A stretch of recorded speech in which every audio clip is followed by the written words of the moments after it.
Chapter 20 Breakups. The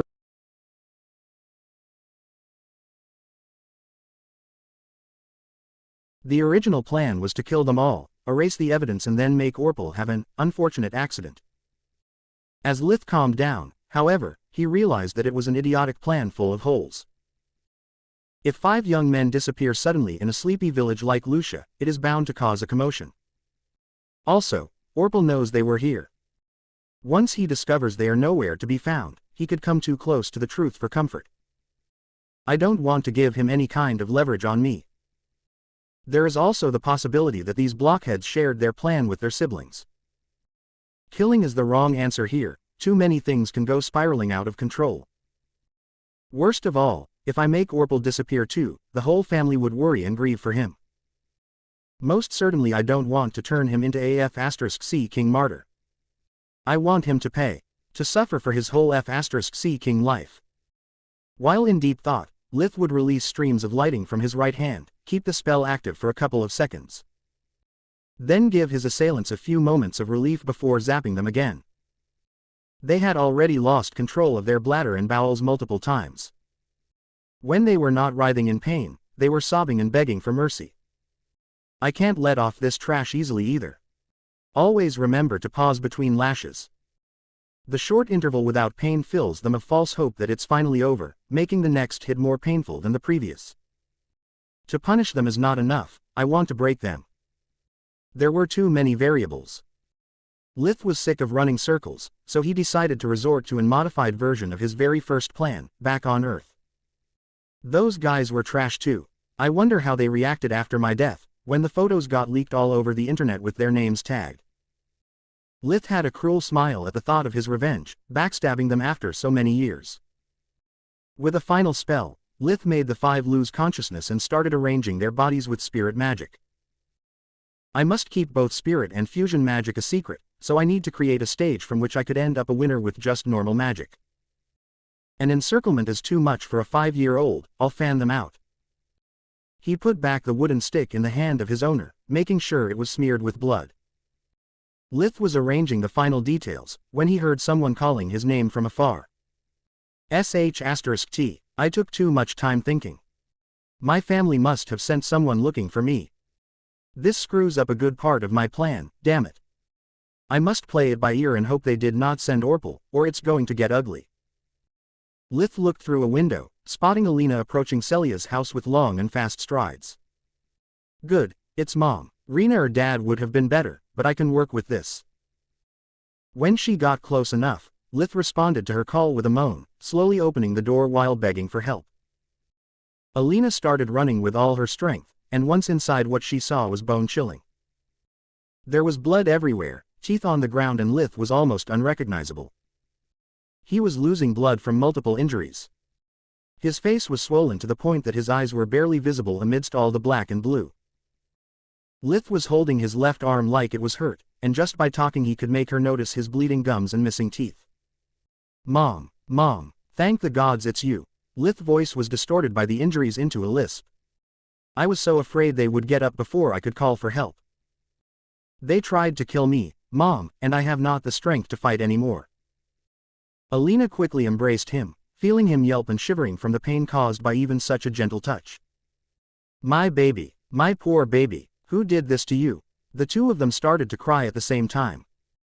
Alina because she was scared to death, Lith because while in his mother's embrace he could finally allow himself to vent all his rage and fears. Orpal, it's all Orpal's fault. These are all his friends, they even told me their plan when they thought I was about to die. Alina was shocked by those words, refusing to believe such a terrible thing. But those 5 really were Orpal's closest friends. One of them, Rizel, was even holding his grandfather's wooden stick, and it was stained with blood. Alina looked at Lith's head, easily spotting the bruises and cuts shaped after the cane. Why would they assault you otherwise? And how could they possibly know that today Celia was out of town? Alina thought out loud. Among the sobbing and crying, Lith was inwardly smiling. Feeding her facts was a last resort, it would have a much deeper impact if she put the pieces together by herself. Can't you heal yourself, even a little bit? Alina's voice was full of worry, her son's condition seemed dire. Lith was expecting this question. Now that I had the time to recover, I could. But I won't. Why? That answer made no sense to her. Alina started worrying his injuries were affecting his mind. Because when you and Dad decide what to do with Orpal, I want you to take a good look of what he did to me. Lith screamed, coughing a mouthful of blood from a wound he had reopened on purpose. Orpal has always hated me. Always will. No matter if I help you all with chores or your health. He does not care how much game I bring to the table or money to our house, nothing is ever enough for him. Lith kept screaming and sobbing. Am I such an awful son, such a terrible brother to deserve this? Lith hugged her with all of his strength, bawling his eyes out. Alina was at loss for words, but only for a moment. She held her son tightly, raising him up from the ground and carrying him back home. Then she brought the whole family to Celia's house to let them witness the scene with their own eyes. The matter was too serious, she could not hide it from her children. When Orpal saw Lith, he became pale as a ghost. Alina refused to call him by his name, and if Glares could kill, he was certain that she would make him leave the field's feet first. What the heck went wrong? Those morons knew the plan. They had only to rough him up. Teach him respect and humility. But most importantly to force him to shut his F*** king mouth up. Now my stupid parents will never let me hear the end of it. And when he saw all the blood on the floor, with his friends still there and out cold, he felt his life falling apart. As soon as Alina let him do it, Roz embraced Lith before checking his conditions. After that he looked around the room, easily recognizing the 5 culprits. Rena, go call their parents. Take Tista with you, I don't want her to hear what I am about to say. Roz was even paler than Orpal, clenching his fists so hard that they started to bleed. Alina had whispered to him only 3 words after coming back with Lith. Orpal did it. In the beginning, he had refused to believe that one of his beloved children could do something like that, but the truth appeared so horrifyingly simple to his eyes. No one outside of the family knew that Lith worked for Celia. No one else could possibly know that exactly on that day and time Lith would be left alone in Celia's house. But the most painful and irrefutable truth was that no one but Orpal could possibly resent Lith so much. He barely knew anyone outside of his family and their closest friends. Lith had always been working so hard to help all of them, especially Tista, that he never had the time to make friends or enemies.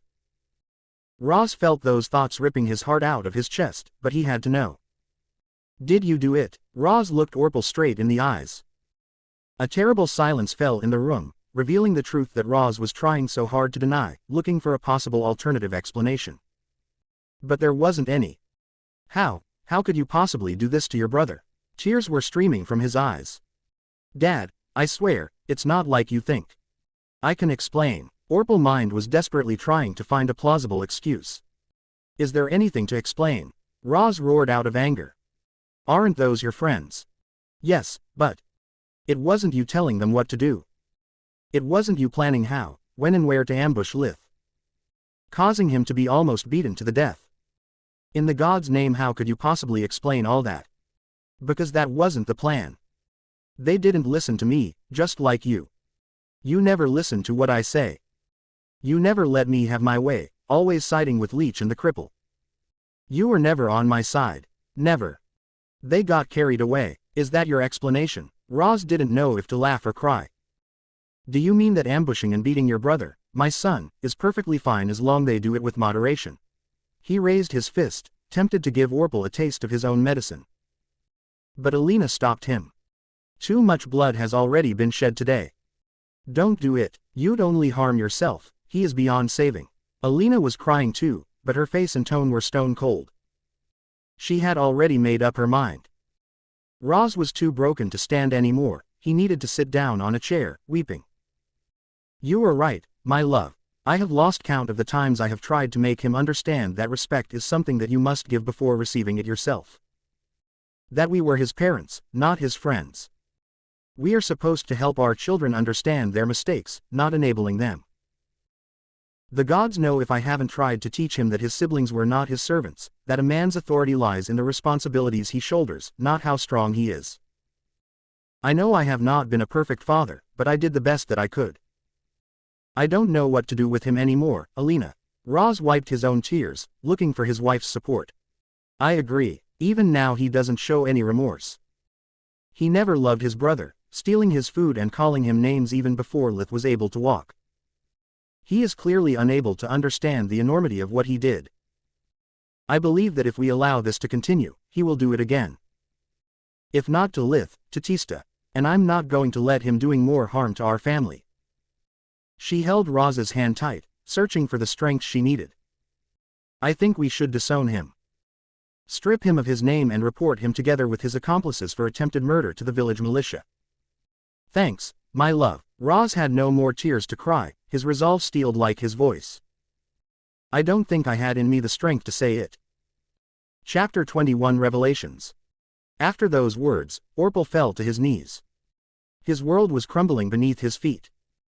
All he knew, all he had planned and dreamed about, had disappeared in the space of a single word. Disown. It meant that he was dishonorably banished from his own family, leaving him with nothing he could call as his own. He had just become a nameless, penniless orphan. When the parents of the other boys arrived, things escalated quickly. Seeing their boys broken and unconscious in a foreign house, stinking of their own feces and urines, they demanded for an explanation. They were all longtime friends, so it was easy for Roz making them calm down enough to have a civil conversation. You, Roz ordered the nameless one, explain what you did. Despite being still shocked, he was already angry enough to return to his old self. If I must go down, I'll bring them all with me. We'll share the same destiny, so I won't be alone. I refuse to be the only one to pay for this, he thought. The nameless one confessed that he had always hated his brother, and how he had planned to teach him discipline and respect with the help of his friends. When he had finished, everyone in the room was appalled, refusing to believe those words. They had always known Orpal as a good, kind young man.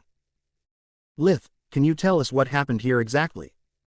Lith acted like he was reluctant to leave his mother's embrace, and after a dramatic moment of pause, he stepped forward. He made sure of limping and holding his left arm, while wincing with pain at every step. As you all know, my family has a lot of expenses, and my sister is ill. So, since I am quite talented in chore magic, Celia pays me to clean her house too. I give the money to my parents, to help them make ends meet. I have carefully picked the words for this speech, Lith thought. If they don't feel pity and compassion for a beaten-up 5 years old after this sob story, these guys are full-blown psychos. Today Miss Celia is out of town, so I was alone in here when your son suddenly barged in and started beating me. He held out his arms, turning around to let them see how battered he was. I tried to defend myself, like my dad taught me, but they were too big and too strong. Lith started sobbing again. I had to use magic to defend myself, I was so scared. I really thought I was going to die. He returned between Alina's embrace, weeping non-stop. Poor kid, said Broman, Rizel's father, picking up the wooden stick from his son's hand. This piece of trash even dared using his grandfather's only memento. Alina, Roz, Lith, I offer you my most sincere apologies. I have failed as a man and as a father, to raise such a snake in the grass. Whatever is your decision, I will comply without questions. But first. Broman splashed Rizel's face with a bucket of dirty water to get him conscious. He needed to hear the truth from his own son. He still could not fully believe even his own eyes. Dad, what are you doing here? Rizel held his chin that was throbbing with pain, when he suddenly recalled what had happened. All the eyes were on him, including Lith's. The same cold eyes, glowing with blue energy Lith had before unleashing lightnings. I make the questions, young man. And if you don't want another beating or worse, you'd better tell the truth. What in the gods' names were you all doing here? Terrified by both his father and his tormentor, Rizel could only say the truth. One after the other, the 4 remaining boys were woken up and forced to tell the whole story. One of them tried to expose Lith's torture, but his father made him shut up with a strong slap in the face. 5 against a little kid and you have the gall to blame him for going all out. Our families are friends from generations, your actions dishonored us all. When we get back home, I will show you what real torture is. What a moron, Lith laughed inwardly. Their credibility is less than 0, they can tell whatever they want. It will only appear as the pathetic excuse of a criminal caught red-handed. Roz, what do you want us to do? Broman asked. I am going to disown Orpal, and then report all of them for attempted murder. I won't ask anything from you. We all know how hard is being a parent, especially in moments like this. I just wanted you to hear it from me, before I go to the village chief. I will not disown my son. Not yet at least, Broman said. But I can promise you that I will do nothing to defend him in any way from the consequences of his actions. And when he will be back home, I will make sure that he will never have the opportunity to harm your family again. So, they all went to Lucia, where the village chief listened to the 6 boys' confessions before pronouncing the sentence. After hearing all the facts and testimony, I hereby sentence the 6 of you to 4 hours of pillory, where you will be shaved of all your hair and whipped 10 times for your crimes. After that, you will spend 3 days in jail to reconsider your actions. Any objections? All those present shook their heads. I have a question, Lith said. For me or for the prisoners, young man? For them. Can I? But of course, ask them whatever you want. Lith nodded, and moved in front of Rizal. Did Tryon know? Of course he did, Orpal screamed. He has always stood by my side, unlike you, Leech. Lith ignored him. Did he? No, Rizal looked at Orpal with eyes filled with disgust. We planned everything when we were alone. Orpal said that he did not trust Tryon enough. That Tryon is a spineless coward, and that he feared that he could rat us out. Thanks. Lith then spoke to the village chief again. Could you please reduce his sentence? His sincerity helps my whole family, it clears our doubts in my brother's name as well. But of course, if the victims asks for mercy, how could I possibly refuse? Rizal will only receive 5 lashes, and after the pillory time has passed, his family is free to bring him home. Is that okay for you? Lith nodded, and Broman shook Lith's hand while his wife was weeping with joy. Thanks, Lith, that means a lot for my poor Lisa. I will not forget your kindness. I'm sure you'll become a great man, just like your father. Lith was completely satisfied with that outcome. I didn't know that disowning a son, especially the firstborn, was possible. Everything went even better than I imagined. Orpal's friends can't wait to get some alone time in jail with him, and once his sentence is over, he is doomed. Either someone from the village adopts him, something that I find hard to believe, or he will be deported to the nearest orphanage. I hope to get rid of Tryon too, but maybe that's for the best. I don't think my parents can bear losing 2 sons at once. And between their happiness and getting even with that idiot, they come first by a landslide. The following days were really hard for Roz, Alina and Tryon. The couple needed quite some time before overcoming their grief. It was really hard for them to accept that the kind and bright boy that they brought up for almost 12 years was gone forever. Even worse, they started to suspect that the Orpal they knew never really existed. Thinking back about all the bad things he did and said over the years, he might as well have been deceiving them all along. Tryon was the one having the hardest time.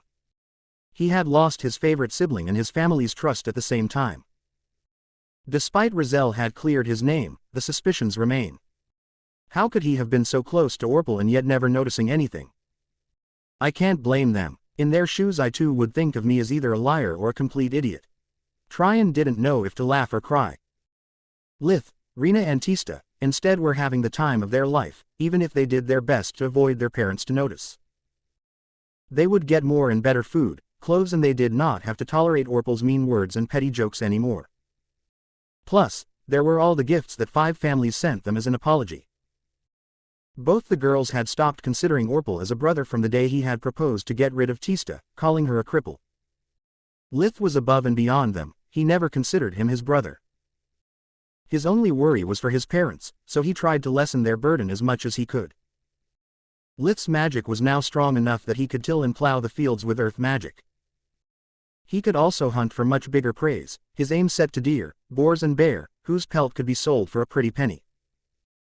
The time for the spring festival was nearing, and Lith wanted some extra pocket money to buy something nice for his parents and sisters. Tryon was still a stranger to him. The spring festival was held mid-spring, during the equinox, to celebrate the time when the light finally overcame the darkness and cold of winter. Lith was happily playing around the Tron woods, looking for the best opportunity to kill a huge boar. Damn it, its neck and skin are too thick to break with my current level of spirit magic. Fire and thunder could easily put it down, but that would mean damaging either the pelt or the meat. I need to get creative. The boar movements were easy to predict, since it would always charge in a straight line by using air fusion. Lith's body was fast enough to dodge the charges with ease, as long as he managed to prevent the beast from coming too close. When an ox went mad, my father told me that the best way to put it down is to strike at the legs, instead of the head. Once you take away their mobility, beasts like this one are easy prey. At the next charge, Lith conjured a thick layer of ice before dodging. When the boar stepped on it, it lost its footing, spinning on itself like a top. The boar crashed against the huge oak Lith had aligned it with, its bones snapping on impact. Lith closed in enough to not miss his next shot, but always keeping a safe distance. A cornered prey is the most dangerous one. Always respect the prey, never underestimate it. It only needs one hit to kill you. Lith remembered Celia's teachings. Lith made a finger gun, aligning it with his target before shooting an ice arrow that penetrated in the boar's right eye, puncturing its brain. The beast collapsed on the ground, but Lith shot another arrow in the left eye too, just to be on the safe side. Okay, dead, it's dead. Now the problem is how the heck do I carry it out of the woods? My spirit magic may not be enough to carry a several hundred kilograms dead animal all the way until Celia's house. And even if I actually manage to do it, how can I explain it? Lith was nervously tapping with a finger on a nearby tree, trying to find a solution before having to fight to defend his game, when the dead animal suddenly disappeared. What the f***ck? Since when do boars vanish into thin air? Who's there? He promptly activated life vision, scanning the surroundings in search of his enemy, but the only living beings he could find were small birds and rodents. Okay, this is getting creepy, but I need to get my boar back. The boar appeared back, very close to Lith, making him jump away in fright. Why are you messing with me? Who are you? Lith screamed while checking out the best escape route. An invisible enemy could easily kill me. Screw the boar, I need to get out of here fast. He thought. There is no need to escape. A gentle feminine voice replied in his mind. I'm not your enemy, my host. Okay, if you want to scare the sh*t out of me, you're doing a great job. What do you mean with host? Where the heck are you? Lith kept looking around. The enemy somehow was untraceable even by his magical senses. Stop looking around, host. I'm here where you put me. Around your neck. Lith instinctively grabbed the pouch and threw it away. He could finally notice that both the life force and the mana flow of the stone were bigger than ever. Lith had always kept it in a blind spot, and since it was useless, he forgot to check it with life vision since the day of the ambush. Okay, I hate riddles. Tell me who or what you are, or I'll leave. As much as it pains me losing such a game, it's not worth having a creepy, mysterious stone talking in my head 24/7. Please, don't. To voice turned desperate. I'll die without my host. Enough with the riddles, Lith screamed out loud. What the f***ck are you? Our minds are linked, it's easier to show rather than tell. Suddenly Lith's mind was filled with images and memories that were not his own. He could have thought of having been teleported away, if the images weren't full of holes, allowing to still see part of the woods through them. I'm sorry, but my powers are almost depleted, this is the best I can do. Lith could see a gigantic tower, whose vault was so deep to reach the bottom of the ocean, its top so high to touch the sky. He could perceive that the whole structure was a giant magical artifact, pulsing with mana. At some point, the owner of the tower had died, and without her mana to nourish its core, the tower began to decline. Centuries passed, while the tower kept looking for its next host, using illusions to send away those it deemed not talented enough or unworthy. Over time, the tower spent all his powers, and to avoid death it had been forced to an extreme sacrifice. To prolong its existence, it started to consume its own walls, floors, everything within itself, even its memories. More centuries had passed, now only the tower core was left, barely the size of a pebble. It had nothing left, except its sense of self. Preferring death rather than becoming a mindless tool, the tower core attempted a desperate gamble. It sent a signal that any being with the bare minimum magical powers to sustain its life could perceive. The clock was ticking, every second that passed, the tower core could feel its life slip away. When the one answering the call resulted to be awry, the tower core had tried to communicate with no results. The beast mind was too different from the first host, making the mind link impossible. Hope was lost, the tower core could only wait for its end. But then a savior arrived, saving the tower core from the beast's maw, using his own blood to bond himself with the tower core, right before it fell into a deep slumber to recover from its wounds. The images disappeared, leaving Lith alone with the pouch and the dead boar. Lith's mind was overwhelmed, incapable of any thought outside stupid jokes. Does that make us married or what? Chapter 22 The Stone's Real Worth. Why do you say that? Well, back on my world, being bonded for life with someone you would not have any intimacy was the joke definition of marriage. That's funny, the voice chuckled. And also kind of sad. Never mind the jokes, let me get this straight. You once were a mighty artifact, full of treasures and knowledge. But now everything you had and knew is lost, and you are diminished to the size of a marble. Am I missing something? No, all your statements are correct. Also, you did not pick me because of my talent or virtue, but simply because I possess, and I quote, the bare minimum magical powers to sustain your life. That makes me nothing more than an off-brand life support system. That is not exact. I am now bonded with you until your death do us part. That sounds more and more like marriage. Lith grunted. I am no parasite, you can see me as a symbiote. We will both benefit from our relationship. How? Are you saying that if you manage to get your strength back, you will also recover your memories and magical artifacts? No, those are lost forever. I'm just like you. When you grow up, can you spit back the food you have eaten in the past to pass it on someone else? No, the same applies to me. Then what's in for me? The pleasure of your company. At the moment all I can offer you is a pocket dimension. Say what? One moment, I'm looking at your memories to make it easier to understand. It works like a Dungeons and Looting's bag of keeping. That's interesting, Lith pondered. An interdimensional space where I can store my stuff without being hindered by its weight. How big is this pocket dimension? 10 cubic meters big. It can store anything that amounts up to such volume, no matter the weight, as long as it's something inanimated. A cruel intuition flashed in Lith's eyes. Can it also store things like lightnings, fireballs or incoming arrows? If so, it would be an invaluable tool for both offense and defense. No, the voice killed Lith's hopes. The pocket dimension is outside space and time, so it rejects both life and kinetic energy. Feeling its host disappointment, the voice added quickly.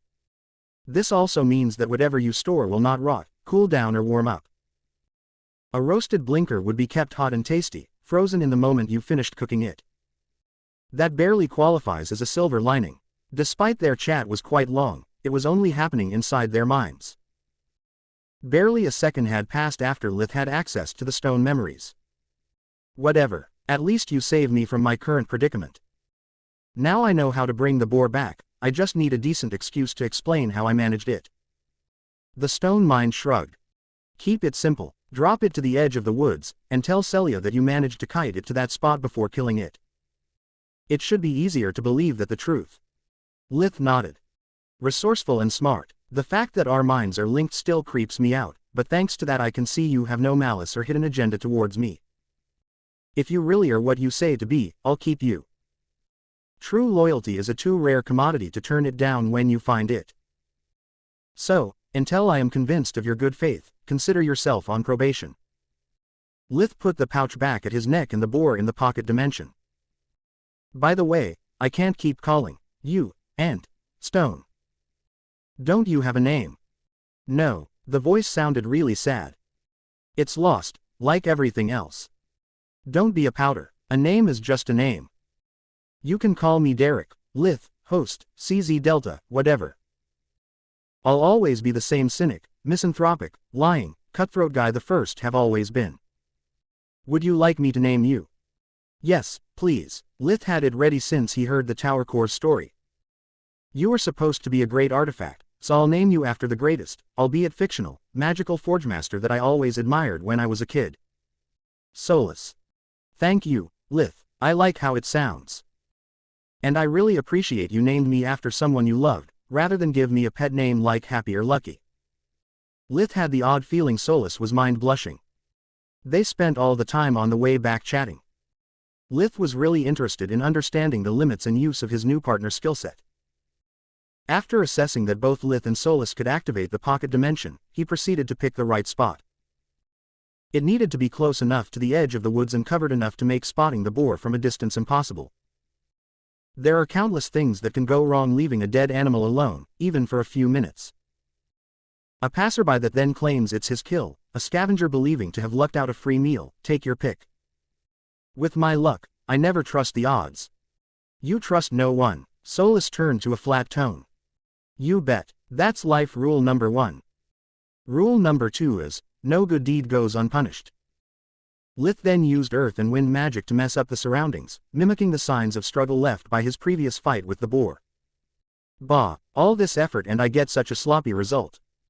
If Celia throws a second glance at this scene, she'll expose my lie. I can only hope the prize catches her eyes enough to not make any question. He then gently dropped the pouch on the ground. As soon as you receive my signal, take the boar out the pocket dimension. I'll be back in a jiffy. Without waiting for a reply, Lith started running at full speed towards Celia's house. Once out of their mind link range, Lith could finally breathe a sigh of relief. Damn it, leaving her like that was D*CK move. She surely knows the real reasons why I did it. It's hard to accept someone else in your head, reading every single of your most embarrassing thoughts and memories. Not to mention that in D&L every sentient artifact was usually a bag full of troubles, trying to mind control the owner or something. I know that it's just fiction, but still. What if I just stumbled in this world's lone ring, like in Vasily Bolkian's books? Lith shrugged his head, his body covered in cold sweat. I bet that as soon we are back together, she will have access to this inner monologue too. F*** my life. No pain, no gain. If she really is what she says, she's worth the risk. At least I'll have someone who finally knows the real me. A few minutes later, Celia and Lith were approaching the drop spot, riding the 2-horse cart she used to move around the heaviest goods. Is it really that big to require 2 horses? She asked skeptically. I think one should be enough to move it once it's loaded. The second is necessary to drag it on the cart easily. Once Lith and Celia jumped down their ride, he gave Solus the signal. Celia detached the horses, guiding them by the bridle. Lith took with him the thick ropes necessary to make a harness for the boar, making it easy for the horses to drag it out of the woods and into the cart. When Celia saw the game with her own eyes, she whistled with approval. Good gods, this thing must be around 300 kilograms. You weren't boasting as usual. I never boast. Lith used spirit magic to stealthily recover the pouch, while Celia was engrossed sizing the beast. Please, all men do. Celia clicked her tongue. You are not an exception. With all your magic and secrets, do you want me to believe you do not enjoy your short, dark and teethless act? She added, laughing out loud. It's not my fault I have a lisp now. Lith was pissed off by her non-stop mockery of his new voice. Will you ever let me hear the end of it? I'm sorry, I really am. It's just that your tough boy attitude is even more hilarious now that you have a lisp. The first time she had heard him call her Felia, she had laughed hard enough to fall from her chair, hugging her belly. Judging from its size, it was really close to become a magical beast. We could have sold it for a much bigger sum, it's kind of sad. She sighed. Yeah, and if it was a magical beast, I would be much deader now. Lith rebuked. They kept bickering until the boar was safe and sound on the cart. Only once they got back to her house and started bleeding out the game, Celia got her business attitude back. The most valuable piece is the head. If we can find a noble willing to stuff it, hang it over his fireplace and take the credit for the kill, we can sell it really well. The pelt and the meat are nothing special, do you have any plans about them? Lith nodded. All this meat will allow me to skip hunting for a while, so I prefer to keep and maturate it. As for the pelt, it should make a nice carpet for my parents' bedroom. Always a family boy, huh? Celia ruffled his hair, this time there was no mockery in her voice. I'm so proud of you being so considerate toward your family that I'll tan it for free. I still get half of the head price, though. Perfect. Good. Our best shot is with Count Lark himself. He is both loaded and very proud of his hunting skills. I must reach my contacts in his manor to test the waters. Fingers crossed. Lith suffered at the idea of losing so much money, but half was better than nothing. He didn't know how to tan pelts or stuff heads, and lacked both time and instruments to do it. And even if he did, he had no way to sell the merchandise outside his little village. After Lith left Celia, he and Solus started chatting again, feigning ignorance about each other's feelings.